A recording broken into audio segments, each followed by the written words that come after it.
Hello ladies and gentlemen, I am Macabane101 and welcome to another episode of Let's Play on Nishtown server. And in this episode we're going to be continuing our look into the development of our adventure map, which is definitely very, very cool.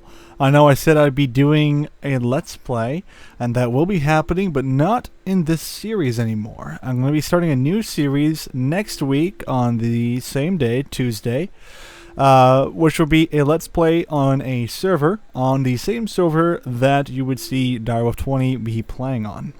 And the only reason for that is because I've delved in too much time on the server in creative mode. I feel that I just don't want to play normally on this server anymore, so I'm just going to do that on the Pahicraft server made by the Stormbringer, I believe. So yeah, anyway though, let's open up this door, and apparently the teleporter was automatic, so that was weird. It must be constantly on for some unknown reason, or someone actually went this way, which is weird. But other than that, let's continue on in our adventure here. So, this is going to be partly a showing of some new stuff that we've been working on, but also is going to be showing off a little bit of a tutorial or a strategy on how to get through the adventure map so far without actually perishing under the iron might of the game. So, first thing you're going to be bumping into is the new game quest, which is going to be, or new game scenario, which is going to be holding up to 6 quests. There's 5 here and 1 to my right. And the one you definitely want to be looking out for is the feather quest, because every time you hand in the 10 feathers, you'll be able to get 2 industrial coins, which is extremely useful for the next area. You may note that you can't actually get anything for coins in this area here. The first thing you'll start out with is a sword, a wooden sword.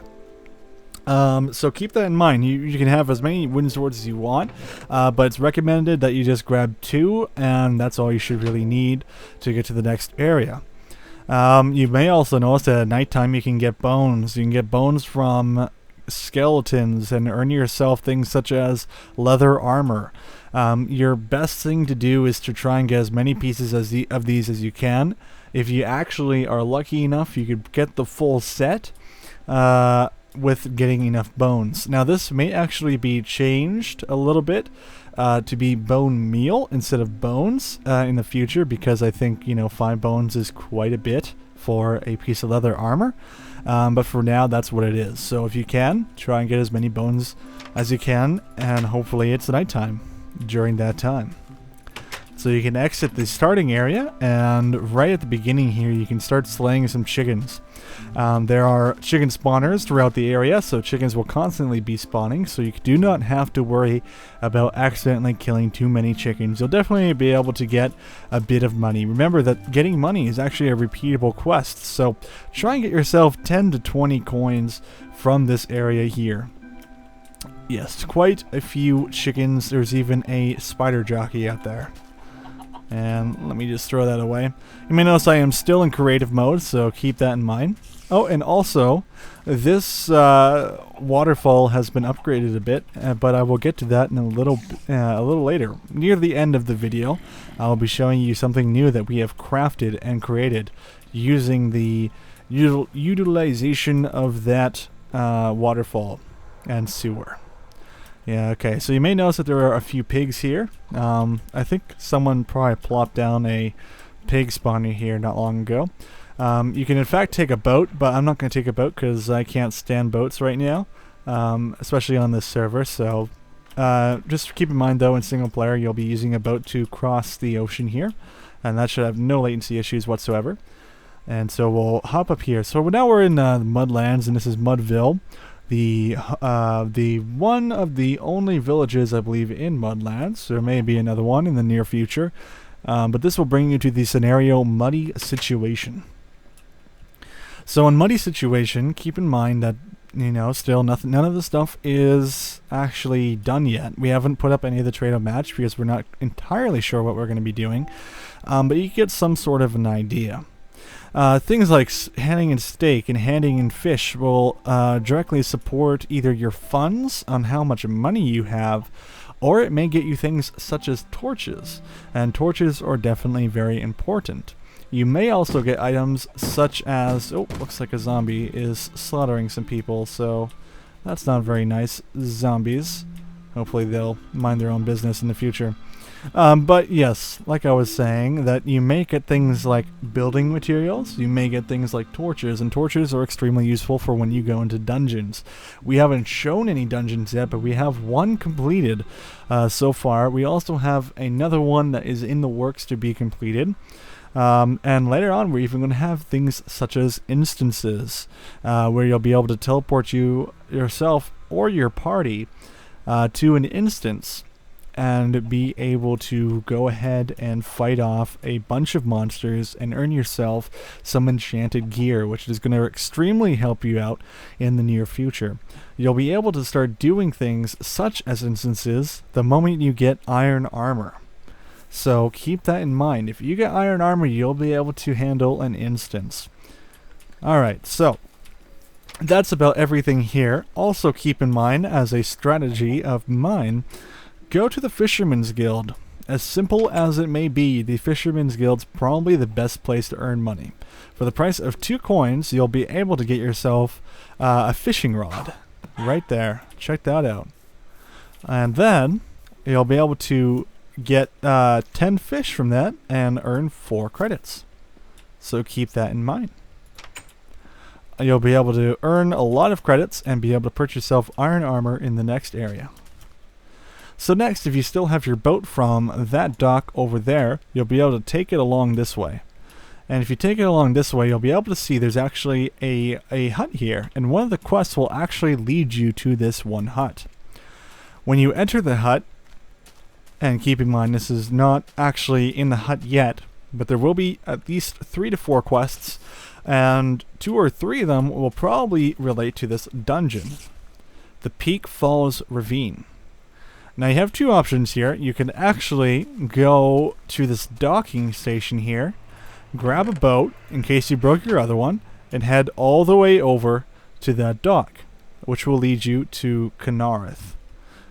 So keep that in mind. There's also a volcano there, and I'll get to that in the near future of this video. But yeah, you can actually take a boat and go all the way across there. You could do that. This is an open world. You could do whatever you want in this world. You just can't break certain things, of course, because that would honestly break the adventure map. But other than that, you need a reason to go into this dungeon, so there will be quests that will relate to why you should go down into Peak Falls Ravine and why it's actually better than taking a boat directly to that area. Either way, this dungeon or taking that boat will get you right over there. So let's go down into the dungeon and see exactly why this place is so much better to do. I'm actually going to take myself off creative mode, and I'm going to equip myself with all the leather armor that I've earned through playing in the adventure map. Remember, I could use that money to purchase leather armor from Mudville, so that's very important. Once you get down here, you can either go left or you can go right. If you go left, you can continue on and do whatever you want. If you have torches, you'll be able to actually light up the area. You can break torches, and you can replace them wherever you need them to be. Adding things such as smart moving, you'll be able to jump back up, and I don't have smart moving installed right now, but you'll be able to jump back up to 4 blocks. So going down here is not exactly a bad decision to do. You can go exploring, see if there's any dungeons to go mess with, see if there's any creepers to get that gunpowder you need to fulfill some certain quests in Mudville, and then you can just return back home. Now, how will you know if you're going on the right path? Umbra and I have been thinking about that a little bit, and have realized we don't want to make the game linear, but we do want to give you an edge. This is how you'll know if you're going the right way. As you can see, on the ground here, there is cobblestone. And it's very subtle, but it's also distinctly pointed out. And also I gotta fix this, because in a previous video I broke this. But other than that, if you see this cobblestone, it means you're going the right way. Now, it won't direct you along your path, but it will take you on a path to either exit. Either cave exit 1 or cave entrance 1 or the other cave exit, which is the one that we entered in. So entering a cave is cool and everything, but we got to see some bad guys, don't we? So if we go over here and follow this, we'll realize there's an iron door. You may also notice there's a red power light in here. So let's step on the pressure plate and it'll open the door and we'll walk right on into the area. Well, it appears we're trapped in the area and we have no way out. This is what we call a boss mode. In boss mode, there is only one way out, and that way out is through fighting monsters. So, you'll have to go and press the button that the appropriate sign will say to press, and this door will open in a certain amount of time. So in this case, it'll take 60 seconds for that door to open once we press this button. But there's a catch. The entire place will go dark and the spawners will do their work. Secretly, there are spawners right behind each of these lights. And they will start spawning monsters. And they are easily fought off if you have your leather armor and your stone sword. Keep in mind that this is a very smart idea to go through this dungeon because you'll be able to get things such as bones, raw flesh, and that's pretty much all you'll really need. You'll be able to hand in that raw flesh over at the starting zone as well, so keep that in mind.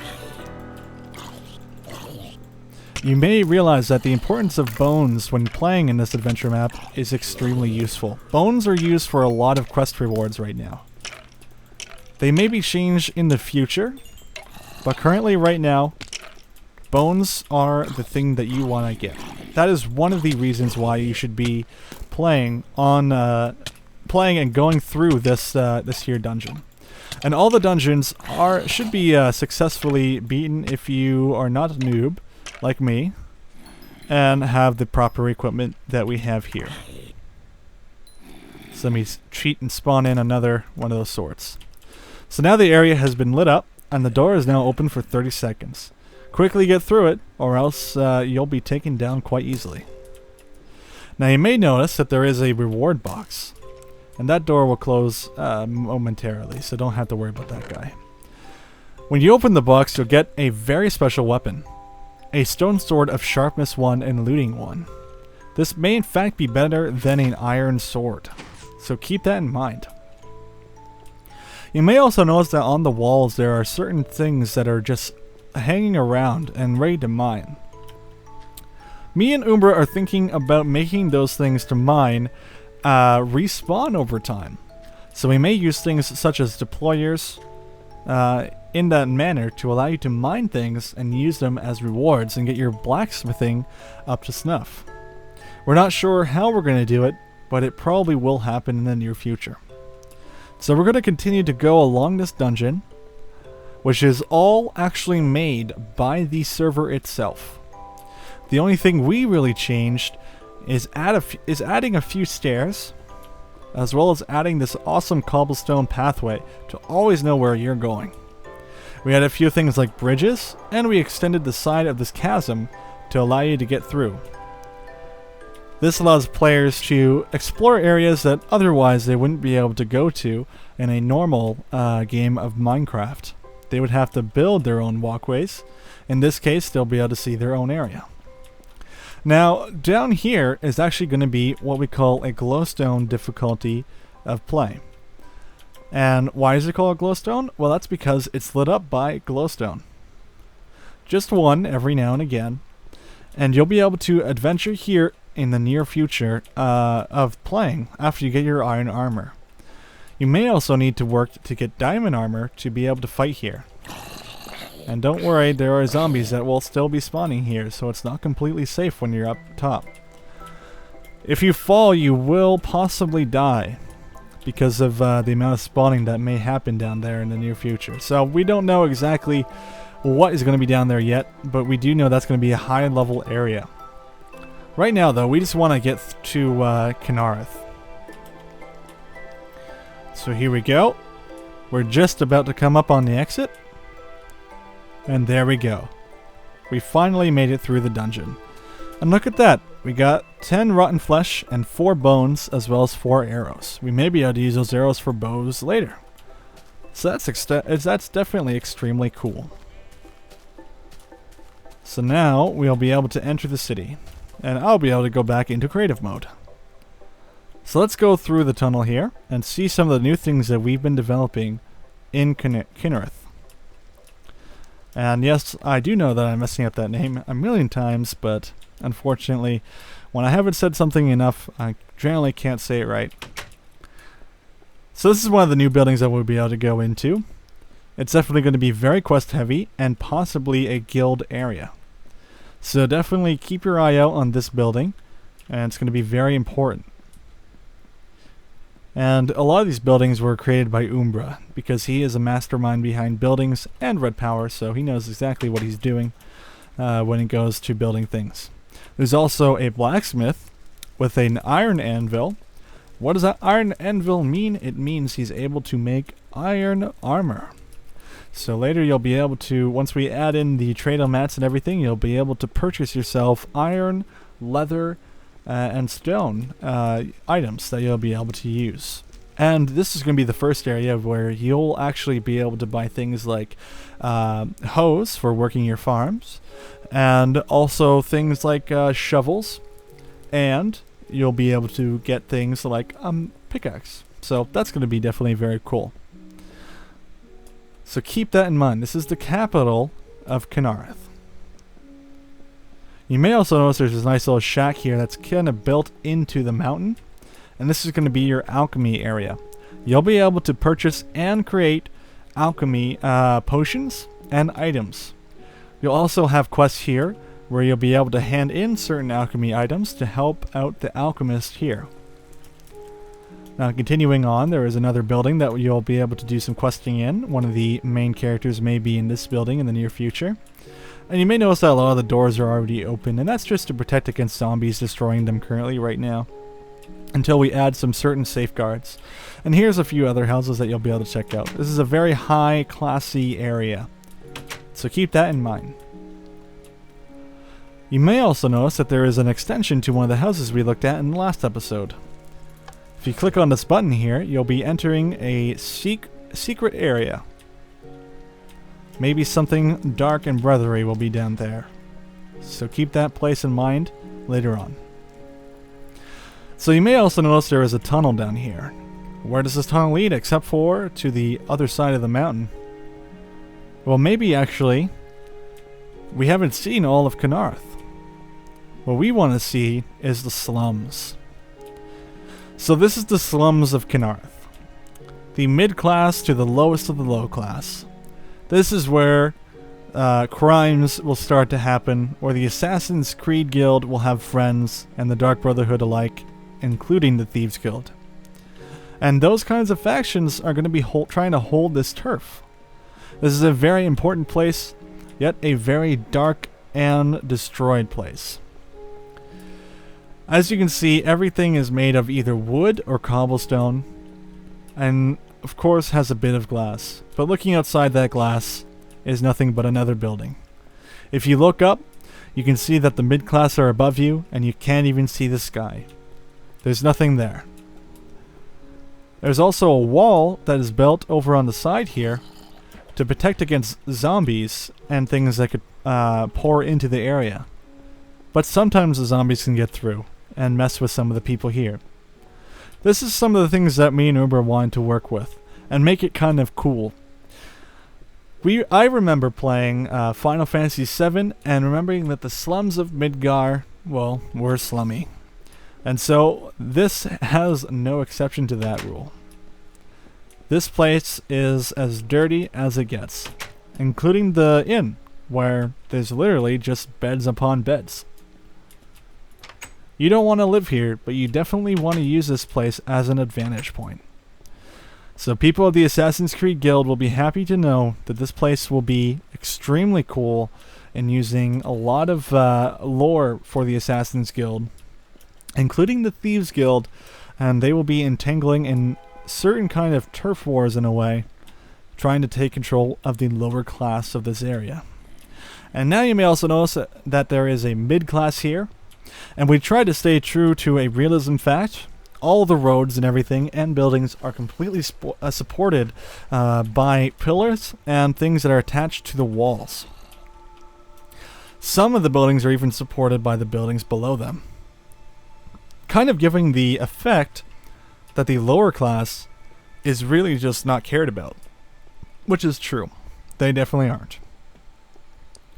And as you can see, the middle class is still fairly fancy, and they can afford decent houses. But still, there really is no sky, and that's kind of important. Now, here's something that I thought was really cool. There's a meteor that landed in the middle of Kinnereth. So, in the entire adventure map, and through lore, this meteor is going to come up a lot in the story. You will also notice that there's actually a hole that went through the meteor, the meteor went through, and it destroyed part of the mountain. So this meteor is going to play a huge role. It actually disintegrated some of the cave around it, and now the entire area has been flooded with water, and that is why everything here is full of water. And so these people here have actually been moved in and have formed the area of Korith. So Korith has a very dark world to it. And so keep in mind, this is kind of like their dark secret. The slums are a dark area. This is what you want to see in a capital city, but the slums are just that dark secret.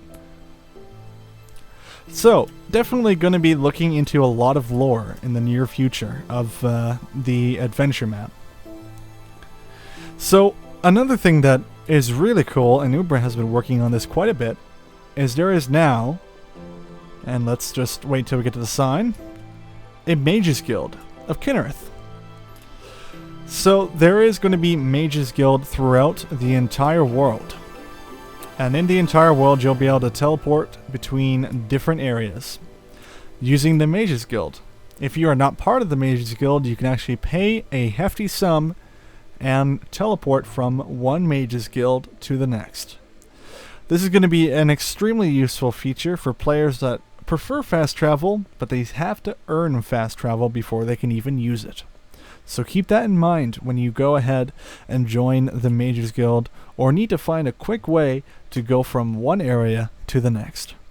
Players that join the Mages Guild will learn things such as Fireball, and be able to shoot fireballs at their enemies. That will definitely be very cool in the future, and we may even find some mods that allow you to use runic dusts to spawn in certain items to allow you to fight your enemies. I'm very excited to see how the Mages Guild will develop in the near future, and let me know what you guys think of that through input.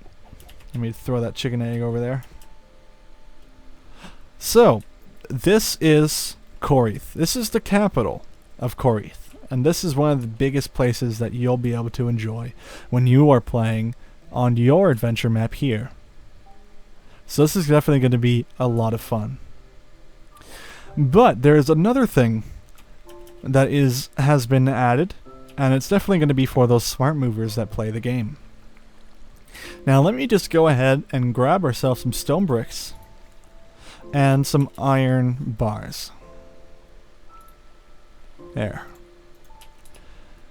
There is a full-on sewer system that will allow people such as the Dark Brotherhood and the Assassin's Guild to wander through, sneak on through, and get secret entrances to certain houses and certain locations on the map.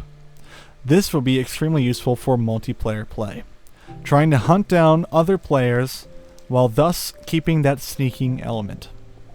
So if we go down here, we'll be able to take a ladder and walk all the way along this area here until we get to the end.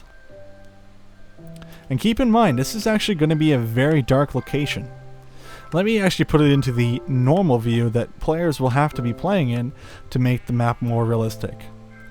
As you can see, it's an extremely dark area, and you'll have to watch your bearings. You'll see at the end of the tunnel there's a small light, and you'll be able to get outside the city. You can see that a lot of Assassin's players will probably use this as an exit strategy later on in the future. So definitely use that as an idea of what can truly happen in a multiplayer game in this complete open world scenario. So let's continue through and see what else we can do. Keep in mind that smart moving will allow you to crawl under this iron gate. So let's just turn up the brightness. You guys get the picture of how dark this place is going to be. And go back into Dev Vision. And let me just put these back up here because we don't want to break Umbra stuff. That would be oh so horrible. Okay, so as you can see, if you crawl under here and go through the dirty sewers, you'll be able to actually get into a secret way into the slums of Kinnereth. So this is your secret path in here, especially if you want to be sneaky. You can hold down the shift button and you'll be sneaking the entire way. So no one will be able to see that you're here. You'll even be able to go underwater. And nicely enough, there are some stairs here that you'll be able to use. So there's just some of the ways that the sewer is going to be used in the adventure map. And you'll be expecting to find those as you play in the Assassin's Guild and the Dark Brotherhood. So I'm really excited to be able to show that off to you guys. So lastly, I did mention how we made some upgrades to that one sewer area. So let's follow this road and this bridge back to the Assassin's Creed Tower. And yes, I know I'm giving it the Assassin's name. This is truly what this tower is based off of, Assassin's Creed. And we spared no expense. You can jump over through the well and now go through here. But that's not everything. So let's see here. If we go down here and fall into the water and continue to fly around here, smart movers will have to move around. There's a door, and as you can see, it's open. And you'll be able to go all the way down into a cave that you'll be able to adventure in. And this is a completely separate cave from the one that we explored before. Also, it has been created within a spawned-in mineshaft, so you'll be able to enjoy this cave as much as you want. It's definitely been a lot of fun developing this map so far, and there's a lot more to come right now. So I hope you guys are enjoying all these episodes so far, and this is pretty much everything I have to show you guys in this episode. So without further ado, I'm Akabane101, and if you want to see more content, feel free to leave a like below and let me know what you think of the series so far. Again, if you want to see Let's Play content, you'll be able to check that out next week on the same Tuesday. So, I'll see you guys next time.